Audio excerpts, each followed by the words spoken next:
Hi there, Scary Gary.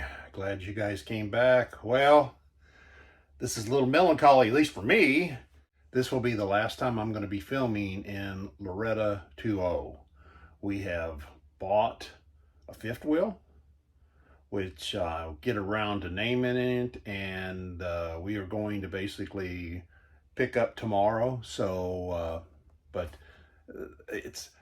it's kind of melancholy, but we're somewhat stepping up in the world, so hopefully it's going to be a good thing. And I must say, I'm going to have several more episodes in Loretta 2.0, but the actual filming, which I typically do here, will probably be happening in our next trailer. But to continue on our quest that we're going to Alaska, we're like the second travel day.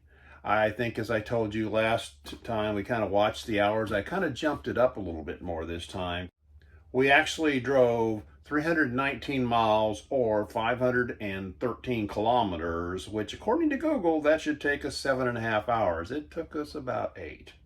And we're staying in the downtown RV park in Watson Lake, Yukon. So we busted into Yukon. The trip we took up there, it's you get into Yukon, then you get back into British Columbia, and you get into, I think you do it a couple times before you actually are truly in Yukon, all the way up to going to Alaska. And I think when I was telling you the big cities on my ALCAN, it's called Watson Lake, Lake Watson. So, I messed up on that aspect of it. But it is, I found it in our good old Alaskan Camping Companion that Mary Lou was so graciously gave me.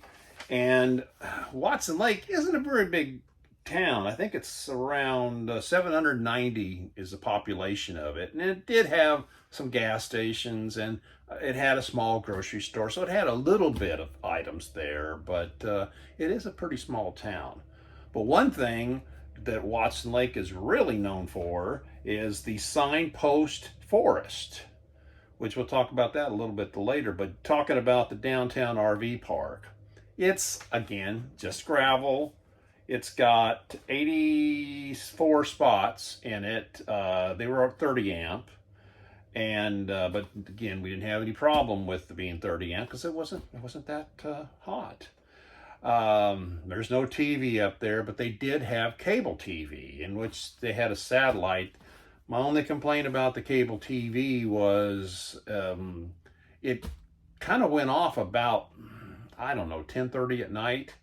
And it basically gave us a thing that says, you need to reset it and things like this. I mean, there's nothing we can reset. It's got to be the place. So they didn't reset it till the next morning. And so if you're like to watch TV late, it was a little bit of a hassle. But, we're not really up here to watch TV. We're up here to make our trip. Bathrooms were nice and clean. Laundry, of course, was there. I think we paid $62, and I couldn't find out what it is right now, but it was a very adequate spot. It was such an adequate spot, we're actually going to stop at this spot on the way back.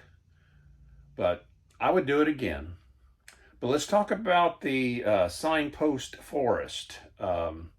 I'm sure you've seen many YouTube videos on it or heard about it, whatever, but I mean, it's pretty unique. There's almost 10,000 signs there, according to Wikipedia, and it started back in 1942, but I couldn't resist the opportunity to have my own little sign made up and went ahead and posted it there. And actually, I found the spot fairly close to the front, and I don't know which is the front.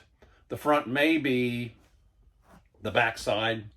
The front may be the part where you park, or there's a side where you can walk in. There's several different areas you go into, but it was very unique. I had to do a little bit of work on the camper, and Mary Lou, she went over there and she walked around for quite a while. So, because the downtown RV park is definitely in walking distance of the signpost. So, as always, if I'm in that area, which I did on the way back, I stopped on the way back because it was a very adequate campground. Well, I sure hope this has been informative, and I sure hope to see you next time. If you like the video, make sure you give it a thumbs up. Turn on your post notifications. Put the comments down below. Subscribe and make me happy.